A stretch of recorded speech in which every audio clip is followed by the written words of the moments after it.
ਪਾਸ ਬੈਠਿਆ ਸੋਹੀਐ ਸਭਨਾ ਦਾ ਵਿਸਾਹੋ। ਸਤਿਨਾਮ ਸ਼੍ਰੀ ਵਾਹਿਗੁਰੂ ਸਾਹਿਬ ਜੀ। ਰਾਗ ਸੂਹੀ ਮਹੱਲਾ ਤੀਜਾ ਘਰ ਦਸਵਾ। ਏਕ ਓੰਕਾਰ ਸਤਿਗੁਰ ਪ੍ਰਸਾਦ। ਦੁਨੀਆ ਨਾ ਸਲਾਹੇ ਜੋ ਮਰ ਵੰਦਸੀ। ਲੋਕਾ ਨਾ ਸਲਾਹੇ ਜੋ ਮਰ ਖਾਕ ਥੀ। ਦੁਨੀਆ ਨਾ ਸਲਾਹੇ ਜੋ ਮਰ ਵੰਦਸੀ। ਲੋਕਾ ਨਾ ਸਲਾਹੇ ਜੋ ਮਰ ਖਾਕ ਥੀ। ਵਾਹੋ ਮੇਰੇ ਸਾਹਿਬਾ ਵਾਹੋ ਗੁਰਮੁਖ ਸਦਾ ਸਲਾਹੀਐ ਸੱਚਾ ਬੇਪਰਵਾਹ ਰਹਾਉ। ਦੁਨੀਆ ਕੇਰੀ ਦੋਸਤੀ ਮਨ ਮੁਖ ਦਾਜ ਮਰਾਨਾ। ਜਮਪੁਰ ਬੱਧੇ ਮਾਰੀਐ ਵੇਲਾ ਨਾ ਲਹਾਨਾ। ਗੁਰਮੁਖ ਜਨਮ ਸਕਾਰਥਾ ਸੱਚਾ ਸ਼ਬਦ ਲਗਾਨਾ। ਆਤਮ ਰਾਮ ਪਰਗਾਸਿਆ ਸਹਿਜ ਸੁਖ ਰਹਾਨਾ। ਗੁਰ ਕਾ ਸ਼ਬਦ ਵਿਸਾਰਿਆ ਦੂਜੈ ਭਾਈ ਰਚਾਨਾ। ਤ੍ਰਿਸ਼ਨਾ ਭੁੱਖ ਨ ਉਤਰੈ ਆਨੰਦਿਨ ਜਲਤ ਫਿਰਾਨਾ। ਦੁਸ਼ਟਾਂ ਨਾਲ ਦੋਸਤੀ ਨਾਲ ਸੰਤਾਂ ਬੈਰ ਕਰਾਨਾ। ਆਪ ਡੁੱਬੇ ਕੁਟੰਬ ਸਿਉ ਸਗਲੇ ਕੁਲ ਡੋਬਾਨਾ। ਦੁਸ਼ਟਾਂ ਨਾਲ ਦੋਸਤੀ ਨਾਲ ਸੰਤਾਂ ਬੈਰ ਕਰਾਨਾ। ਆਪ ਡੁੱਬੇ ਕੁਟੰਬ ਸਿਉ ਸਗਲੇ ਕੁਲ ਡੋਬਾਨਾ। ਵਾਹਿਗੁਰੂ ਜੀ ਕਾ ਖਾਲਸਾ ਵਾਹਿਗੁਰੂ ਜੀ ਕੀ ਫਤਿਹ। ਸਤਿਗੁਰੂ ਨਾਨਕ ਪ੍ਰਗਟਿਆ ਮਿੱਟੀ ਧੁੰਦ ਜਗ ਚਾਨਣ ਹੋਆ। ਜਿਉਂ ਕਰ ਸੂਰਜ ਨਿਕਲਿਆ ਤਾਰੇ ਛਪੇ ਅੰਧੇਰ ਪਲੋਆ। ਐਸੇ ਦੀਨ ਦਿਆਲ ਸਤਿਗੁਰੂ ਜਗਤ ਗੁਰੂ ਸ੍ਰੀ ਗੁਰੂ ਨਾਨਕ ਦੇਵ ਸਾਹਿਬ ਸੱਚੇ ਪਾਤਸ਼ਾਹ ਜੀ ਮਹਾਰਾਜ ਜੀ ਦਾ ਪਾਵਨ ਪਵਿੱਤਰ ਪ੍ਰਕਾਸ਼ ਗੁਰਪੁਰਬ ਦਿਹਾੜਾ ਮਨਾ ਰਹੀ ਗੁਰੂ ਕੀ ਸਾਜੀ ਔਰ ਨਵਾਜੀ ਹੋਈ ਗੁਰੂ ਕਾ ਖਾਸ ਰੂਪ ਗੁਰੂ ਖਾਲਸਾ ਸਾਧ ਸੰਗਤ ਜੀਓ ਵੱਡਿਆਂ ਭਾਗਾਂ ਵਾਲੇ ਹੋ। ਅੰਮ੍ਰਿਤ ਵੇਲੇ ਤੋਂ ਗੁਰੂ ਚਰਨਾਂ 'ਚ ਜੁੜ ਕੇ ਆਪਣਾ ਸਮਾਂ ਸਵਾਸ ਗੁਰੂ ਲੇਖੇ ਲਾ ਕੇ ਸਫਲਾ ਕਰ ਰਹੇ। ਸਤਿਗੁਰਾਂ ਦੀ ਅੰਮ੍ਰਿਤ ਬਾਣੀ ਧੰਨ ਗੁਰੂ ਨਾਨਕ ਦੇਵ ਸਾਹਿਬ ਸੱਚੇ ਪਾਤਸ਼ਾਹ ਜੀ ਦੀ ਅੰਮ੍ਰਿਤ ਬਾਣੀ ਸ੍ਰੀ ਆਸਾ ਜੀ ਦੀ ਵਾਰ ਦੇ ਸ਼ਬਦ ਕੀਰਤਨ ਰਾਗੀ ਸਿੰਘਾਂ ਦੀ ਰਸਨਾ ਤੋਂ ਆਪ ਜੀ ਨੇ ਸਰਵਣ ਕੀਤੇ ਹਨ। ਜਗਤ ਗੁਰੂ ਸ੍ਰੀ ਗੁਰੂ ਨਾਨਕ ਦੇਵ ਸਾਹਿਬ ਸੱਚੇ ਪਾਤਸ਼ਾਹ ਜੀ ਮਹਾਰਾਜ ਆਪ ਨਾਰਾਇਣ ਕਲਾ ਧਾਰ ਜਗ ਮੈਂ ਪਰਵਰਿਓ ਨਿਰੰਕਾਰ ਆਕਾਰ ਜੋਤ ਜਗ ਮੰਡਲ ਕਰਿਓ। ਆਪ ਖੁਦ ਨਿਰੰਕਾਰ ਅਕਾਲ ਪੁਰਖ ਵਾਹਿਗੁਰੂ ਪਾਰ ਬ੍ਰਹਮ ਪਰਮੇਸ਼ਰ ਜੀ ਗੁਰੂ ਨਾਨਕ ਸਾਹਿਬ ਦਾ ਰੂਪ ਧਾਰ ਕੇ ਸੰਸਾਰ ਵਿੱਚ ਆਏ। ਭਾਈ ਸਾਹਿਬ ਭਾਈ ਗੁਰਦਾਸ ਸਾਹਿਬ ਜੀ ਦਾ ਕਥਨ ਹੈ, ਦਰਸ ਪਰਸ रोम रोम कोट ब्रह्मांड को निवास जास, मानस अवतार धार दर्श दिखाए हैं।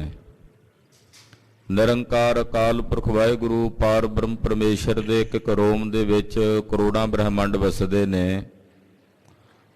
हुण जिस दे एक रोम च करोड़ां ब्रह्मांड ने, उहनूं साडीआं अखां नहीं वेख सकदियां।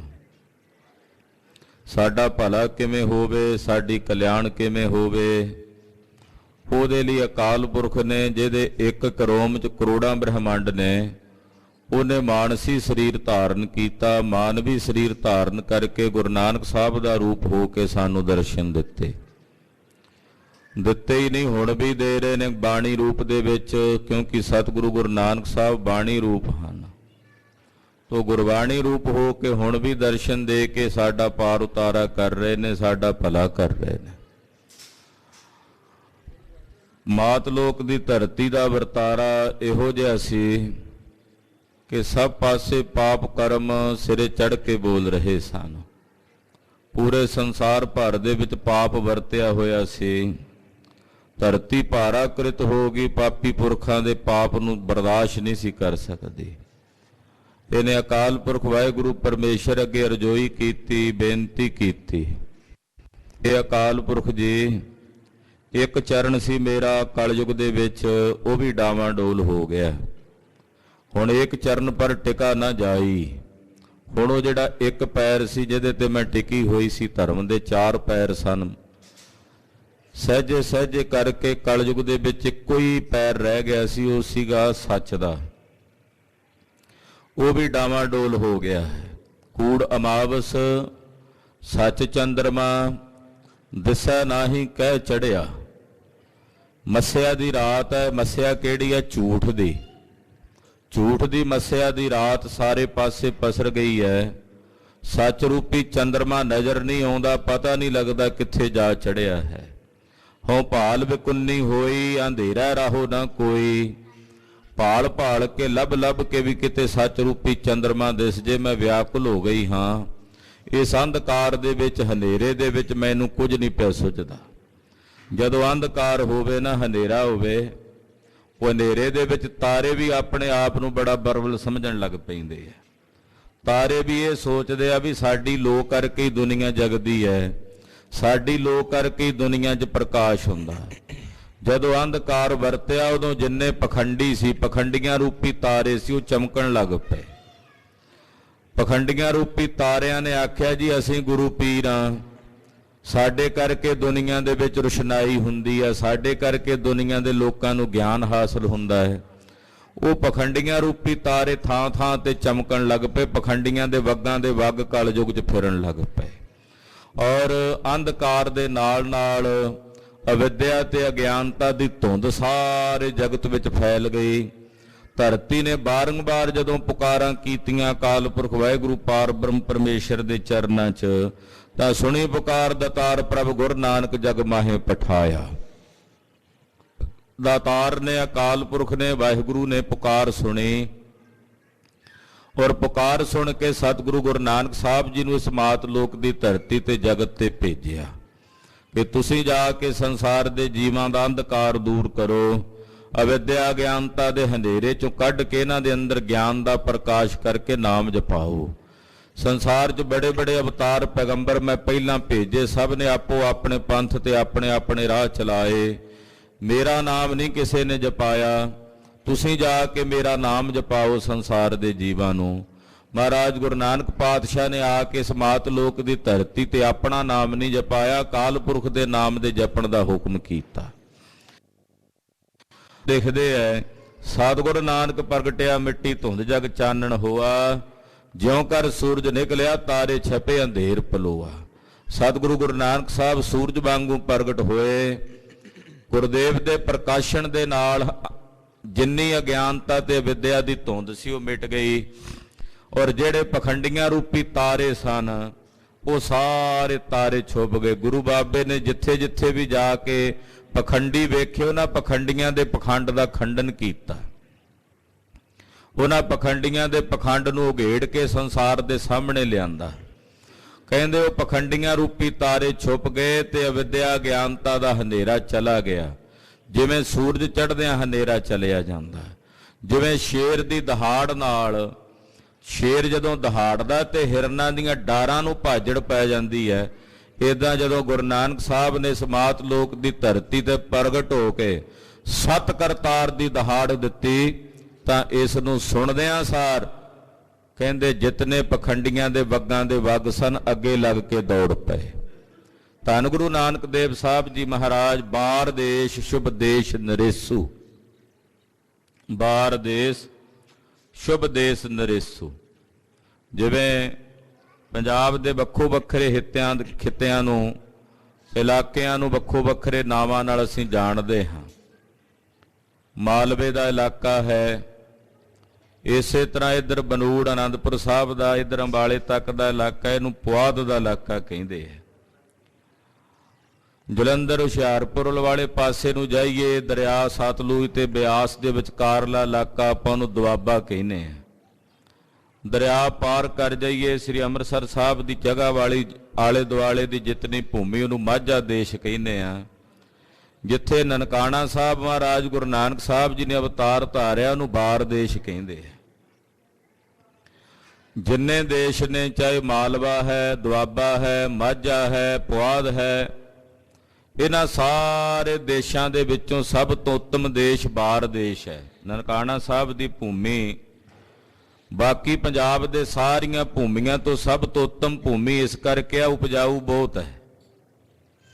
ਉਹਨੂੰ ਉੱਥੋਂ ਦਾ ਆਬੋ ਹਵਾ, ਉੱਥੋਂ ਦਾ ਵਾਤਾਵਰਣ ਬਹੁਤ ਸਾਫ਼ ਤੇ ਸਵੱਛ ਹੈ।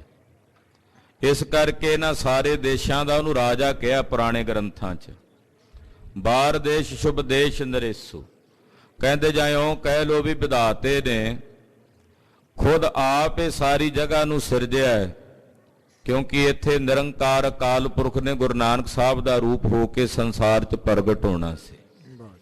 ਬੜੀ ਸੁੰਦਰ ਭੂਮੀ, ਰਾਏ ਭੋਏ ਦੀ ਤਲਵੰਡੀ, ਸਨ ਸੰਮਤ ਬਿਕਰਮੀ 1526 ਨੂੰ ਕੱਤਕ ਦੀ ਪੂਰਨਮਾਸ਼ੀ ਵਾਲੇ ਦਿਨ, ਅੱਜ ਦੇ ਦਿਨ ਅੰਮ੍ਰਿਤ ਵੇਲੇ ਪਿਤਾ ਕਲਿਆਣ ਦਾਸ ਜੀ ਮਹਿਤਾ ਕਾਲੂ ਦੇ ਗ੍ਰਹਿ ਵਿਖੇ ਸਤਿਕਾਰਯੋਗ ਮਾਤਾ ਤ੍ਰਿਪਤਾ ਜੀ ਦੇ ਉਦਰ ਤੋਂ ਦੀਨ ਦੁਨੀਆ ਦੇ ਮਾਲਕ ਵਾਲੀਏ ਕੁਲ ਆਲਮ ਨੂਰੇ ਸਰਬਰੇ ਕਾਇਨਾਤ ਸਰਬ ਕਲਾ ਸਮਰੱਥ ਗੁਰਦੇਵ ਜਗਤ ਗੁਰੂ ਸ੍ਰੀ ਗੁਰੂ ਨਾਨਕ ਦੇਵ ਸਾਹਿਬ ਜੀ ਮਹਾਰਾਜ ਜੀ ਪ੍ਰਕਾਸ਼ ਧਾਰਨ ਕਰਕੇ ਆਏ।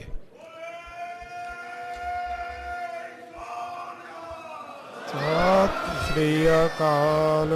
ਜਿਸ ਕਮਰੇ 'ਚ ਪ੍ਰਕਾਸ਼ ਧਾਰਨ ਕੀਤਾ ਉਹ ਕਮਰੇ 'ਚ ਗੁਰੂ ਖਾਲਸਾ ਜੀ 12 ਦੀਵੇ ਜਗਾ ਕੇ ਰੱਖੇ ਸੀ। ਅੰਮ੍ਰਿਤ ਵੇਲੇ ਦਾ ਸਮਾਂ ਸੀ, ਹਨੇਰਾ ਸੀ।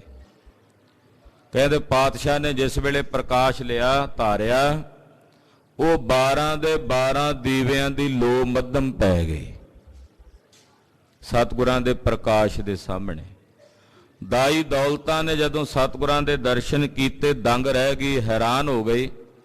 ਸੈਂਕੜੇ ਬੱਚੇ ਮੇਰੇ ਇਹਨਾਂ ਹੱਥਾਂ 'ਚ ਜੰਮੇ ਐ, ਜੰਮਦਿਆਂ ਸਾਰ ਉਹ ਬੱਚੇ ਰੁਦਨ ਕਰਦੇ ਐ, ਪਰ ਇਹ ਬੜਾ ਅਲੌਕਿਕ ਤੇ ਅਚਰਜ ਬੱਚਾ ਹੈ ਕਿ ਜਿਹੜਾ ਜਨਮ ਲੈਂਦਿਆਂ ਹੀ ਮੁਸਕਰਾ ਰਿਹਾ, ਇਹਨੂੰ ਤਾਂ ਜਨਮ ਦੀ ਪੀੜਾ ਹੀ ਨਹੀਂ ਵਿਆਪਦੀ।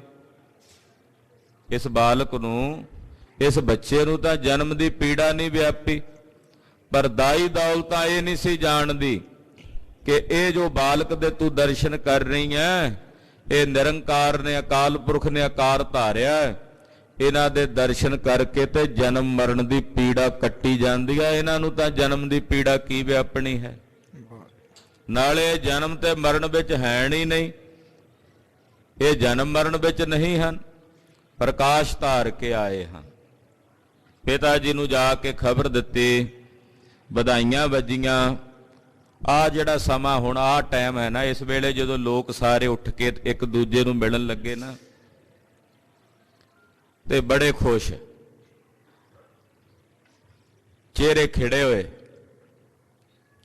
ਪਤਾ ਨਹੀਂ ਸੀ ਵੀ ਖੁਸ਼ੀ ਕਾਹਦੀ ਹੈ। ਇੱਕ ਜਣਾ ਦੂਜੇ ਨੂੰ ਪੁੱਛਦਾ ਵੀ ਅੱਜ ਬੜਾ ਖੁਸ਼ ਹੈ। ਕਹਿੰਦਾ ਹਾਂ ਯਾਰਾ ਖੁਸ਼ੀ ਬੜੀ ਆ, ਅੱਜ ਮਨ 'ਚ ਖੇੜਾ ਬੜਾ, ਪਰ ਪਤਾ ਨਹੀਂ ਵੀ ਖੁਸ਼ੀ ਹੈ ਕਾਹਦੀ। ਸੁਣਨ ਵਾਲਾ ਦੂਜਾ ਕਹਿੰਦਾ ਹਾਂ ਬਈ ਇੱਧਰ ਵੀ ਇਹੀ ਹਾਲਤ ਆ ਵੀ ਖੁਸ਼ੀ ਹੈ, ਪਤਾ ਨਹੀਂ ਹੈ ਕਾਹਦੀ। ਜਿਹੜਾ ਇੱਕ ਦੂਜੇ ਨੂੰ ਮਿਲੇ ਨਨਕਾਣਾ ਸਾਹਿਬ ਸਭ ਕਹਿਣ ਅੱਜ ਬੜੀ ਖੁਸ਼ੀ ਹੈ ਮਨ 'ਚ, ਪਤਾ ਨਹੀਂ ਖੁਸ਼ੀ ਹੈ ਕਾਹਦੀ, ਪਰ ਉਹ ਇਹ ਨਹੀਂ ਸਨ ਜਾਣਦੇ ਕਿ ਜੀਵਾਂ ਦੇ ਦੁੱਖਾਂ ਤੋਂ ਖਹਿੜਾ ਛੁਡਾ ਕੇ ਜੀਵਾਂ ਦੇ ਅੰਦਰ ਖੇੜਾ ਤੇ ਵਿਕਾਸ ਪੈਦਾ ਕਰਨ ਵਾਲੇ ਗੁਰੂ ਨਾਨਕ ਸਾਹਿਬ ਇਸ ਨਗਰ ਵਿੱਚ ਆਣ ਉਤਰੇ ਹਨ। ਜਿਹੜੇ ਖੁਸ਼ੀਆਂ ਵੰਡਣ ਆਏ ਐ, ਖੇੜਾ ਵੰਡਣ ਆਏ ਐ, ਜਿਹੜੇ ਹੋਕਾ ਦੇਣ ਆਏ ਆ ਸੰਸਾਰ ਵਿੱਚ, ਇਹ ਸੰਸਾਰ ਦੇ ਲੋਗੋ ਦੁੱਖਾਂ ਨੂੰ ਛੱਡੋ। ਦੁੱਖ ਤੁਸੀਂ ਫੜੇ ਹੋਏ ਨੇ, ਦੁੱਖਾਂ ਨੇ ਤੁਹਾਨੂੰ ਨਹੀਂ ਪਕੜਿਆ ਹੋਇਆ। ਦੁੱਖ ਪਰ ਹਰ ਸੁਖ ਘਰ ਲੈ ਜਾਏ ਦਾ ਸਿਧਾਂਤ ਸੰਸਾਰ ਦੇ ਜੀਵਾਂ ਨੂੰ ਦੇਣ ਆਏ ਨੇ।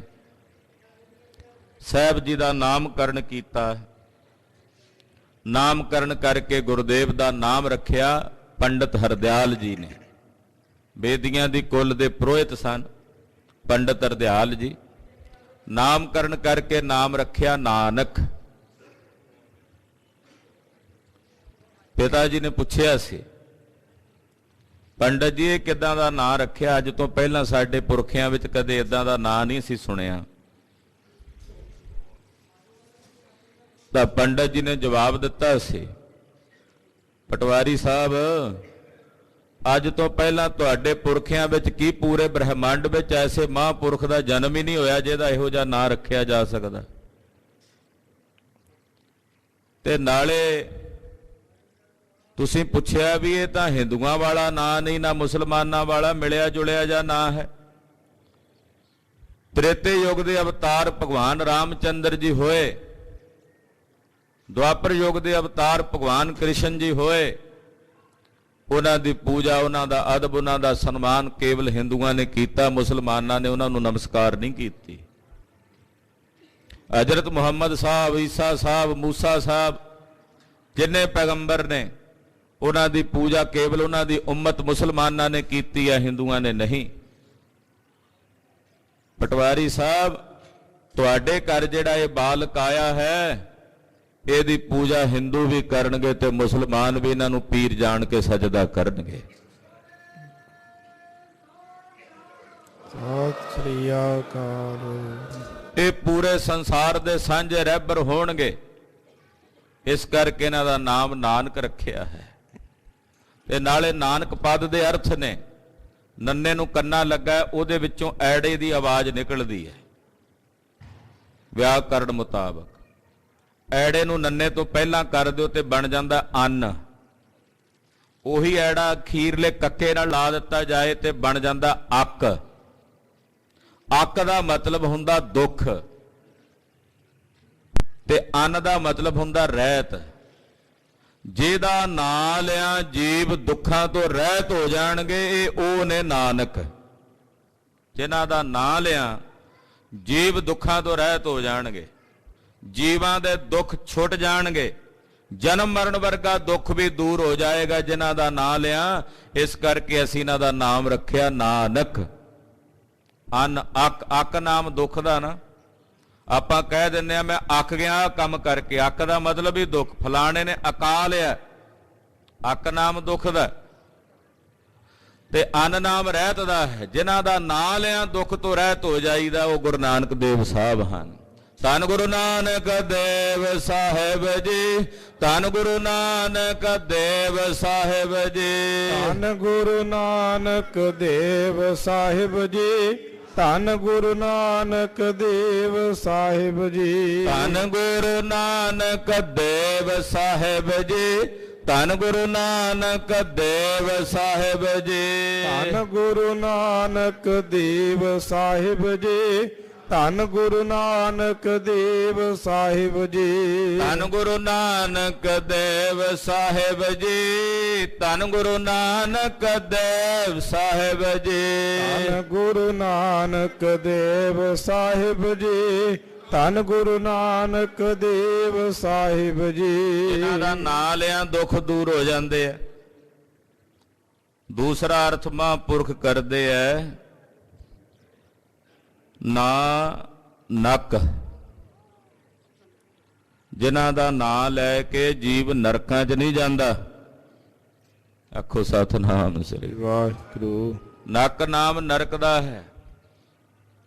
ਜਿਨ੍ਹਾਂ ਦਾ ਨਾਂ ਲਿਆ ਜੀਵ ਨਰਕਾਂ 'ਚ ਨਹੀਂ ਜਾਂਦਾ, ਉਹ ਨੇ ਸਤਿਗੁਰੂ ਗੁਰੂ ਨਾਨਕ ਦੇਵ ਸਾਹਿਬ। ਨਾ ਅਨਕ, ਜਿਨ੍ਹਾਂ ਵਰਗਾ ਕੋਈ ਹੋਰ ਨਹੀਂ, ਇੱਕੋ ਹੀ ਨੇ। ਗੁਰੂ ਨਾਨਕ ਸਾਹਿਬ ਸੱਚੇ ਪਾਤਸ਼ਾਹ ਦਾ ਸਾਨੀ ਕੋਈ ਨਹੀਂ। ਨਾ ਅਨਕ, ਜੋ ਅਨੇਕ ਨਹੀਂ ਹਨ, ਇੱਕ ਹੀ ਹਨ, ਉਹ ਨੇ ਸਤਿਗੁਰੂ ਗੁਰੂ ਨਾਨਕ ਦੇਵ ਸਾਹਿਬ। ਬਾਲਪਨੇ ਦੇ ਬੇਅੰਤ ਚੋਜ ਜਗਤ ਗੁਰੂ ਬਾਬਾ ਜੀ ਨੇ ਨਨਕਾਣਾ ਸਾਹਿਬ ਦੀ ਧਰਤੀ ਤੇ ਕੀਤੇ। ਕਦੇ ਘਰ ਦਾ ਸਮਾਨ ਚੁੱਕਣਾ, ਕੋਈ ਗੜਵਾ ਚੁੱਕਣਾ, ਕੋਈ ਭਾਂਡਾ ਚੁੱਕਣਾ ਤੇ ਬਾਹਰ ਜਾ ਕੇ ਕੋਈ ਫਕੀਰ ਵੇਖਣਾ, ਉਹਨੂੰ ਦੇ ਆਉਣਾ। ਪਿਤਾ ਜੀ ਨੇ ਵੇਖਣਾ ਵੀ ਹਾਲੇ 3 ਕੁ ਬਰਸਾਂ ਦੀ ਉਮਰ ਹੈ ਤੇ ਘਰ ਦਾ ਸਮਾਨ ਚੁੱਕ ਕੇ ਬਾਹਰ ਦੇ ਆਉਂਦੇ ਆ, ਵੀ ਲੱਛਣ ਉਹ ਨਹੀਂ ਪਏ ਲੱਗਦੇ ਜਿਹੜੇ ਪੰਡਤ ਨੇ ਦੱਸੇ। ਪੰਡਤ ਤਾਂ ਕਹਿੰਦਾ ਬੜੇ ਅਵਤਾਰੀ ਪੁਰਖ ਹੋਣਗੇ, ਬੜਾ ਨਾਂ ਕਰਨਗੇ। ਪੰਡਤ ਜੀ ਨੂੰ ਜਾ ਕੇ ਇੱਕ ਦਿਨ ਕਹਿਣ ਲੱਗੇ ਪਟਵਾਰੀ ਸਾਹਿਬ, ਪੰਡਤ ਜੀ ਕਿਤੇ ਮੇਰਾ ਮਨ ਖੁਸ਼ ਕਰਨ ਵਾਸਤੇ ਤਾਂ ਨਹੀਂ ਗੱਲਾਂ ਜੀਆਂ ਬਣਾ ਕੇ ਦੱਸਤੀਆਂ? ਤੁਸੀਂ ਕਹਿੰਦੇ ਹੋ ਬੜਾ ਨਾਮ ਕਰੇਗਾ ਤੁਹਾਡਾ, ਵੀ ਇਹਦਾ ਘਰ ਦਾ ਜਿਹੜਾ ਪਹਿਲਾ ਰਾਗ ਸਾਜ ਆ ਚੁੱਕ ਕੇ ਬਾਹਰ ਸੁੱਟੋਂ ਦਾ, ਦਾਨ ਕਰੋਂ ਦਾ, ਖਬਰੇ ਕਿਹਨੂੰ ਦੇ ਆਉਂਦਾ, ਵੀ ਹੋਰ ਤਾਂ ਇਹਨੇ ਕੀ ਬਣਾਉਣਾ, ਕਿਤੇ ਪਹਿਲਾਂ ਹੀ ਘਰ ਦੀਆਂ ਵਸਤੂਆਂ ਨਾ ਉਜਾੜੀ ਜਾਵੇ।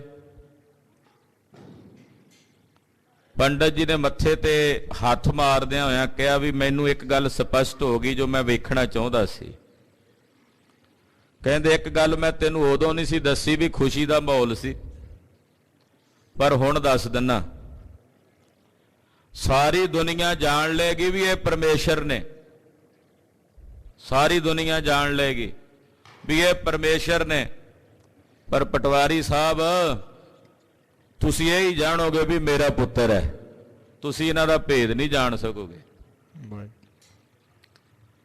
ਕਿਉਂਕਿ ਪਿਤਾ ਜੀ ਔਰ ਮਾਤਾ ਜੀ ਹੋਣਾ ਨੇ ਬਾਰ-ਬਾਰ ਤਪੱਸਿਆ ਕਰਕੇ ਕਈ ਜਨਮਾਂ 'ਚ, ਏਦਾਂ ਨਹੀਂ ਗੁਰੂ ਬਾਬਾ ਜੀ ਇਹਨਾਂ ਦੇ ਗ੍ਰਹਿ ਵਿਖੇ ਅਵਤਰਤ ਹੋਏ, ਕਈ ਜਨਮ ਤਪੱਸਿਆ ਕੀਤੀ ਮਾਤਾ ਤੇ ਪਿਤਾ ਜੀ ਨੇ, ਔਰ ਹਰ ਜਨਮ 'ਚ ਤਪ ਕਰਕੇ ਅਕਾਲ ਪੁਰਖ ਕੋਲ ਇੱਕੋ ਹੀ ਵਰ ਮੰਗਿਆ, ਵਾਹਿਗੁਰੂ ਸਾਡੇ ਘਰ ਪੁੱਤਰ ਬਣ ਕੇ ਅਵਤਾਰ ਧਾਰੋ। ਤੇ ਹੁਣ ਤੁਸੀਂ ਪੁੱਤਰ ਕਰਕੇ ਹੀ ਵੇਖੋਗੇ, ਰੱਬ ਥੋੜੀ ਵੇਖੋਗੇ ਇਹਨਾਂ ਨੂੰ। ਤੇ ਪਰਮੇਸ਼ਰ ਨੇ ਹੀ ਕਿਹਾ ਸੀ ਆਵਾਂਗੇ, ਪਰ ਤੁਸੀਂ ਸਾਨੂੰ ਪੁੱਤਰ ਭਾਵ 'ਚ ਹੀ ਵੇਖੋਗੇ। ਪਾਂਦੇ ਕੋਲ ਪੜਨ ਪਾਉਂਦੇ ਤੇ ਸਾਹਿਬ ਪਾਂਦੇ ਨੂੰ ਪੜਾਉਂਦੇ, ਤੇ ਜੇ ਜਨੇਊ ਪਾਣ ਲੱਗਦੇ ਤੇ ਪੰਡਤ ਅਰਦਿਆਲ ਨੂੰ ਕਹਿੰਦੇ ਪੰਡਤ ਜੀ ਇਹ ਜਨੇਊ ਨਾਲ ਸਾਡਾ ਕੋਈ ਸੰਬੰਧ ਨਹੀਂ, ਅਸੀਂ ਇਹੋ ਜਿਹਾ ਜਨੇਊ ਪਹਿਨਣਾ ਚਾਹੁੰਦੇ ਆ, ਜੇ ਹੈ ਤਾਂ ਪਾ ਦਿਓ। ਦਇਆ ਕਪਾਹ ਸੰਤੋਖ ਸੂਤ ਜਤ ਗੰਢੀ ਸਤ ਵਟ, ਇਹੋ ਜਨੇਊ ਜੀ ਕਾ ਹੈ ਤਾਂ ਪਾਂਡੇ ਘੱਟ, ਹੈ ਤਾਂ ਪਾ ਦਿਓ ਇਹੋ ਜਿਹਾ ਜਨੇਊ ਜਿਹੜਾ ਦਇਆ ਦੀ ਕਪਾਹ ਨਾਲ ਬਣੇ, ਸੰਤੋਖ ਨਾਲ ਵਟਿਆ ਹੋਵੇ, ਜੱਤ ਦੀਆਂ ਗੰਢਾਂ ਮਾਰੀਆਂ ਹੋਣ, ਸੱਤ ਦੁਆਰਾ ਵਟਿਆ ਹੋਵੇ, ਹੈ ਤਾਂ ਇਹੋ ਜਿਹਾ ਜਨੇਊ ਸਾਡੇ ਗਲ ਪਾ ਦਿਓ। ਆਹ ਜਨੇਊ ਜਿਹੜਾ ਤੁਸੀਂ ਲਿਆ ਕੇ ਪਾਉਂਦੇ ਜੇ, ਇਹ ਮੈਲਾ ਹੋਇਆ ਪੁਰਾਣਾ ਹੋਇਆ ਟੁੱਟ ਗਿਆ, ਇੱਥੇ ਰਹਿ ਜਾਣਾ। ਸਾਨੂੰ ਇਹੋ ਜਿਹਾ ਜਨੇਊ ਪਹਿਨਾਓ ਪੰਡਤ ਜੀ ਜਿਹੜਾ ਅੱਗੇ ਪਰਲੋਕ ਵਿੱਚ ਵੀ ਨਾਲ ਨਿਭੇ। ਪੰਡਤ ਜੀ ਨਮਸਕਾਰ ਕਰਦੇ, ਕਹਿੰਦੇ ਅੱਜ ਦੇ ਇਸ ਦਿਨ ਦੀ ਮੈਨੂੰ ਉਡੀਕ ਸੀ, ਤੁਹਾਡੇ ਜਨਮ ਤੋਂ ਲੈ ਕੇ ਮੈਂ ਉਡੀਕਦਾ ਸੀ ਵੀ ਕਦੇ ਇਹੋ ਜਿਹਾ ਸਮਾਂ ਬਣੇ ਕਿ ਤੁਸੀਂ ਮੈਨੂੰ ਉਪਦੇਸ਼ ਦਿਓ। ਚਰਨਾਂ ਤੇ ਮੱਥਾ ਧਰ ਕੇ ਕਹਿਣ ਲੱਗਾ, ਸਾਹਿਬ ਮੈਂ ਅਰਦਾਸਾਂ ਕਰਦਾ ਸੀ ਕਿ ਮੇਰੀ ਜ਼ਿੰਦਗੀ ਇੰਨੀ ਕੁ ਲੰਮੀ ਹੋ ਜਾਏ ਕਿ ਜਦੋਂ ਮੈਂ ਆਪ ਜੀ ਦੇ ਬਚਨ ਸੁਣ ਕੇ ਆਪਣੇ ਇਸ ਸਰੀਰ ਦੇ ਬੰਧਨ ਤੋਂ ਮੁਕਤ ਹੋ ਜਾਵਾਂ।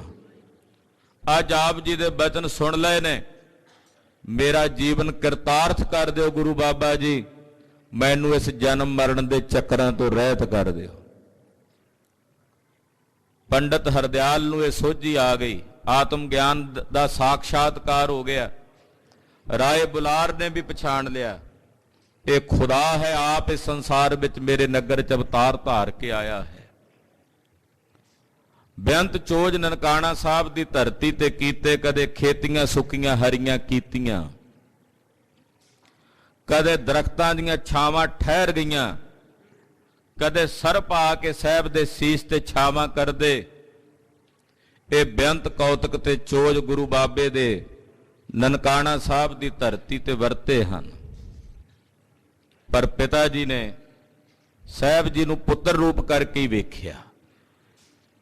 ਇੱਕ ਵਾਰੀ 9 ਸਾਲ ਦੀ 8-9 ਬਰਸ ਦੀ ਉਮਰ ਹੋਵੇਗੀ ਸਾਹਿਬਾਂ ਦੀ, ਘਰ 'ਚ ਗੁਰਦੇਵ ਜੀ ਬੈਠੇ, ਸ਼ਬਦ ਸਲੋਕੀ ਗੀਤਾ ਫੜੀ ਹੋਈ ਹੱਥ 'ਚ,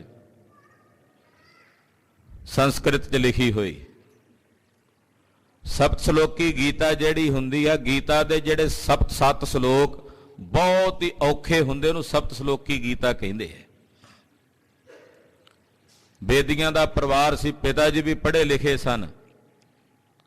ਘਰ ਦੇ ਵਿੱਚ ਜਿਹੋ ਜਿਹਾ ਮਾਹੌਲ ਹੋਵੇ ਬੱਚੇ ਉਦਾਂ ਦਾ ਕੰਮ ਕਰਦੇ ਆ। ਜਿਹੜੇ ਘਰ ਦੇ ਵਿੱਚ ਕੋਈ ਲੋਹੇ ਦਾ ਕੰਮ ਕਰਨ ਵਾਲਾ ਲੁਹਾਰ ਆ, ਨਿੱਕੇ ਨਿੱਕੇ ਬੱਚੇ ਹਥੌੜੀਆਂ ਚੁੱਕੀ ਫਿਰਦੇ। ਜਿਹੜੇ ਘਰ ਦੇ ਵਿੱਚ ਕੋਈ ਲੱਕੜ ਦੀ ਕਿਰਤ ਕਰਦਾ, ਮਾਂ-ਬਾਪ ਪਿਤਾ ਪਰਿਵਾਰ ਦੇ ਵਿੱਚੋਂ ਬੱਚੇ ਸੁੱਤੇ ਸੇ ਦੋਦਾਂ ਦੀ ਕਿਰਤ ਅੱਗੋਂ ਕਰਨ ਲੱਗ ਪੈਂਦੇ। ਘਰ ਵਿੱਚ ਕਿੱਲਾਂ ਮੇਖਾਂ ਚੁੱਕ ਕੇ ਗੱਡੀ ਜਾਣਗੇ।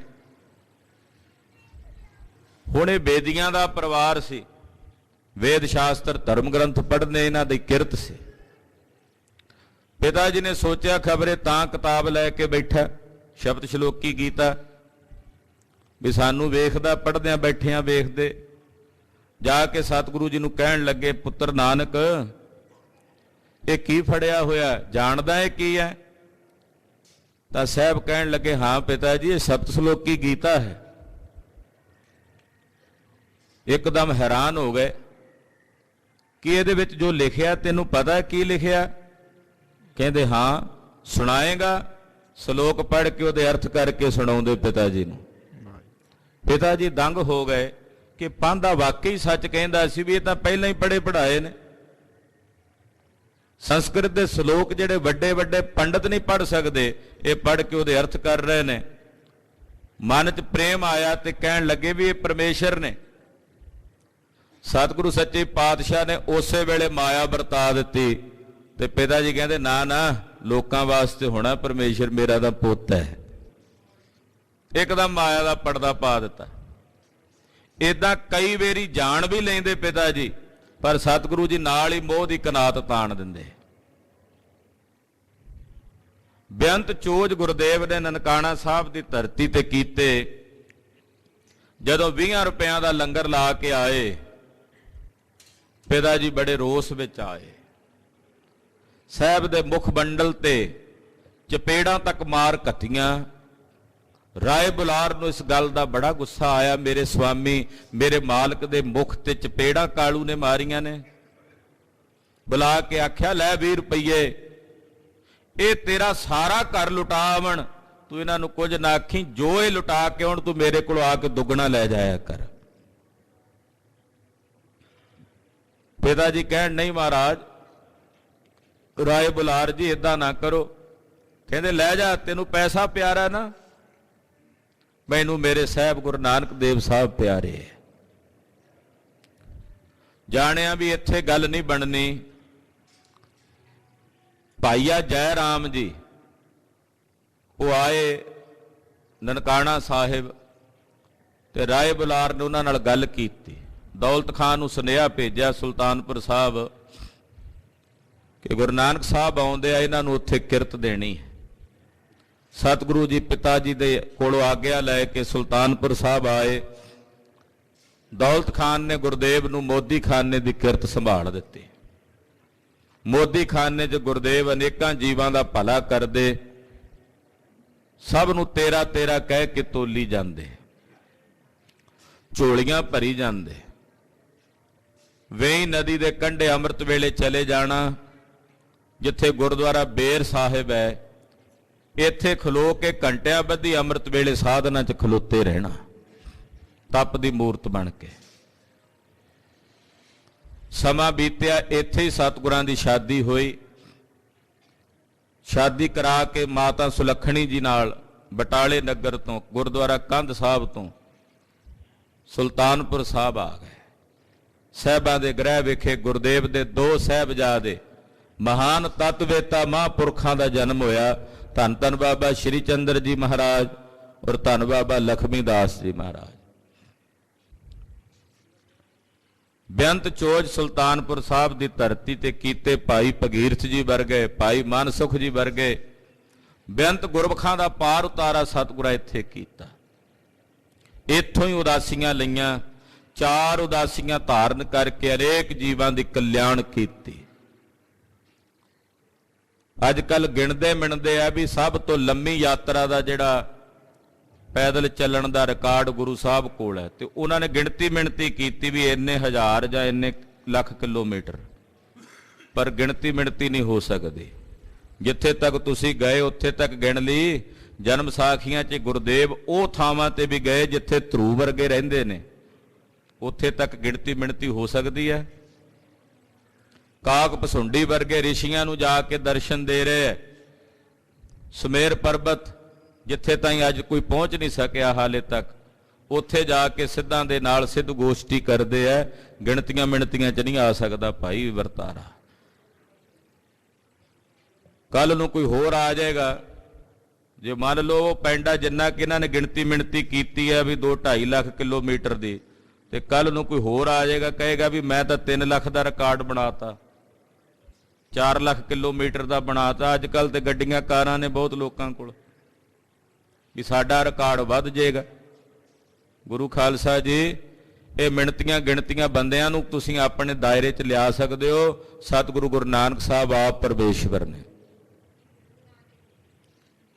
ਆਪ ਨਾਰਾਇਣ ਕਲਾ ਧਾਰ ਜਗ ਮੈਂ ਪਰਵਰਿਓ, ਨਿਰੰਕਾਰ ਆਕਾਰ ਜੋਤ ਜਗ ਮੰਡਲ ਕਰਿਓ। ਤੇ ਤਾਰੇ ਕਿੰਨੇ ਕਿੰਨੇ, ਉਹਨਾਂ ਦੀ ਵੀ ਗਿਣਤੀ ਕੋਈ ਨਹੀਂ। ਪਸ਼ੂ ਪ੍ਰੇਤ ਮੁਗਧ ਕੋ ਤਾਰੇ, ਪਾਹਨ ਪਾਰ ਉਤਾਰੇ। ਬੇਅੰਤ ਚੋਜ ਜਗਤ ਗੁਰੂ ਸ੍ਰੀ ਗੁਰੂ ਨਾਨਕ ਦੇਵ ਸਾਹਿਬ ਜੀ ਨੇ ਕੀਤੇ। ਆਪਣੀ ਅੰਮ੍ਰਿਤ ਬਾਣੀ ਉਚਾਰਨ ਕਰਕੇ ਕਦੇ ਸੱਜਣ ਵਰਗੇ ਠੱਗਾਂ ਨੂੰ ਠੱਗੀ ਤੋਂ ਹਟਾ ਕੇ ਸੱਜਣ ਬਣਾਉਂਦੇ, ਕੌਡੇ ਵਰਗੇ ਰਾਖਸ਼ਾਂ ਨੂੰ ਦੇਵਤਾ ਬਣਾ ਦਿੰਦੇ, ਭੂਮੀਏ ਵਰਗੇ ਚੋਰ ਨੂੰ ਆਤਮ ਗਿਆਨੀ ਬਣਾ ਦਿੰਦੇ ਐ, ਨੂਰ ਸ਼ਾਹ ਜਾਦੂਗਰਨੀ ਵਰਗਿਆਂ ਨੂੰ ਬੇਵਿਚਾਰ ਤੋਂ ਹਟਾ ਕੇ ਆਤਮ ਗਿਆਨੀ ਬਣਾ ਕੇ ਉਹਨੂੰ ਜੀਵਨ ਮੁਕਤ ਅਵਸਥਾ ਪ੍ਰਦਾਨ ਕਰ ਦਿੰਦੇ ਆ। ਜਗਤ ਗੁਰੂ ਗੁਰੂ ਨਾਨਕ ਸਾਹਿਬ ਦੀ ਅੰਮ੍ਰਿਤ ਬਾਣੀ ਦੀ ਕਲਾ ਸੀ ਜਿਹੜੀ ਹੁਣ ਤੱਕ ਵਰਤ ਰਹੀ ਹੈ। ਜੇ ਸੱਜਣ ਠੱਗ ਨੂੰ ਉੱਜਲ ਕਹਿ ਚਿਲਕਣਾ ਘੋਟਮ ਕਾਲੜੀ, ਮਾਸੇ ਬਚਨ ਕਹਿ ਕੇ ਉਹਦਾ ਜੀਵਨ ਪਾਰ ਉਤਾਰਦੇ ਆ। ਕਿ ਉਹ ਬਚਨ ਅੱਜ ਵੀ ਤਾਂ ਹਨ, ਅੱਜ ਵੀ ਤਾਂ ਸਾਡੇ ਜੀਵਾਂ ਦਾ ਭਲਾ ਕਰਦੇ ਹਨ। ਅੱਜ ਵੀ ਜੇ ਸੱਜਣ ਠੱਗ ਵਾਂਗੂ ਸੁਣਨ ਵਾਲੇ ਬਣ ਜਾਈਏ ਮਹਾਰਾਜ ਸੱਚੇ ਪਾਤਸ਼ਾਹ ਦੇ ਬਚਨ ਸੁਣ ਕੇ ਸਮਰਪਿਤ ਭਾਵ ਨਾਲ, ਤੇ ਅੱਜ ਵੀ ਸਤਿਗੁਰਾਂ ਦੇ ਬਚਨ ਸਾਡਾ ਪਾਰ ਉਤਾਰਾ ਕਰਦੇ ਨੇ, ਤੇ ਆਉਣ ਵਾਲੇ ਸਮੇਂ ਵਿੱਚ ਵੀ ਕਰਦੇ ਰਹਿਣਗੇ। ਕਿਉਂਕਿ ਗੁਰੂ ਬਾਬਾ ਜੀ ਇਹ ਸੰਸਾਰ 'ਚ ਆਏ ਪਰ ਗਏ ਨਹੀਂ, ਗੁਰਬਾਣੀ ਰੂਪ ਹੋ ਕੇ ਪੂਰੇ ਜਗਤ ਵਿੱਚ ਚਾਨਣਾ ਕਰ ਰਹੇ ਹੈ। ਜਾਹਰ ਪੀਰ ਜਗਤ ਗੁਰ ਬਾਬਾ, ਧੰਨ ਗੁਰੂ ਨਾਨਕ ਦੇਵ ਸਾਹਿਬ ਸੱਚੇ ਪਾਤਸ਼ਾਹ।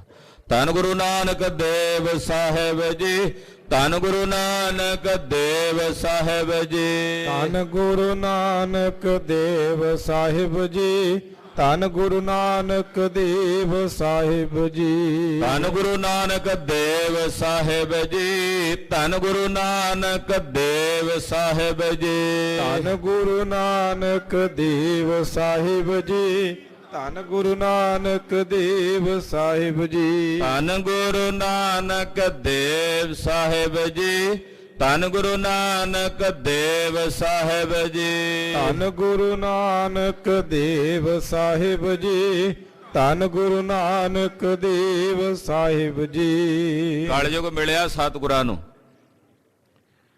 ਬੜਾ ਵਧੀਆ ਕੀਮਤੀ ਜਿਹਾ ਦੁਸ਼ਾਲਾ ਉਹਦੀ ਬੁੱਕਲ ਮਾਰੀ ਹੋਈ, ਪਰ ਉਹਦੇ ਵਿੱਚੋਂ ਖੱਪੇ ਨਿਕਲੇ ਹੋਏ ਵਿੱਚੋਂ ਨਾ, ਉਹ ਦੁਸ਼ਾਲੇ ਦੇ ਚਾਦਰਾ ਸੀ ਬੜਾ ਸੋਹਣਾ ਦੁਸ਼ਾਲਾ, ਤੇ ਵਿੱਚੋਂ ਭੋਰੀਆਂ ਨਿਕਲੀਆਂ ਹੋਈਆਂ, ਖੱਪੇ ਨਿਕਲੇ ਹੋਏ।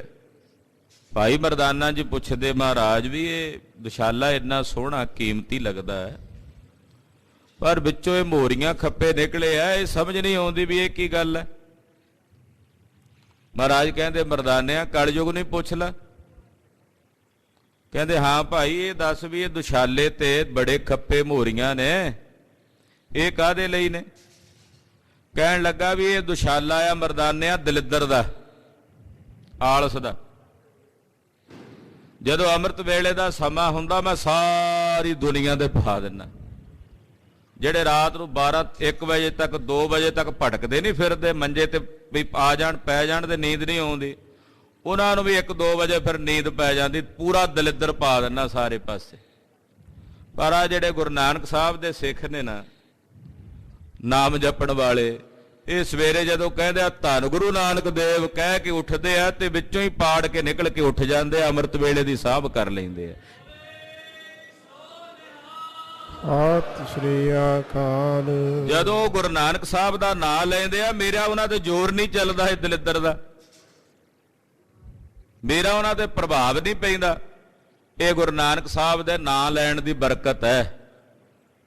ਸਭ ਤੇ ਵੱਡਾ ਸਤਿਗੁਰ ਨਾਨਕ, ਸਭ ਤੇ ਵੱਡਾ ਸਤਿਗੁਰ ਨਾਨਕ, ਸਭ ਤੇ ਵੱਡਾ ਸਤਿਗੁਰ ਨਾਨਕ, ਸਭ ਤੇ ਵੱਡਾ ਸਤਿਗੁਰ ਨਾਨਕ, ਸਭ ਤੇ ਵੱਡਾ ਸਤਿਗੁਰ ਨਾਨਕ, ਸਭ ਤੇ ਵੱਡਾ ਸਤਿਗੁਰ ਨਾਨਕ, ਸਭ ਤੇ ਵੱਡਾ ਸਤਿਗੁਰ ਨਾਨਕ, ਸਭ ਤੇ ਵੱਡਾ ਸਤਿਗੁਰ ਨਾਨਕ। ਜਿਨ ਕਲ ਰਾਖੀ ਮੇਰੀ, ਜਿਨ ਕਲ ਰਾਖੀ ਮੇਰੀ, ਜਿਨ ਕਲ ਰਾਖੀ ਮੇਰੀ, ਜਿਨ ਕਲ ਰਾਖੀ ਮੇਰੀ। ਧੰਨ ਗੁਰੂ ਨਾਨਕ ਦੇਵ ਸਾਹਿਬ ਜੀ ਦੇ ਨਾਮ ਦੀਆਂ ਬਰਕਤਾਂ ਹਨ।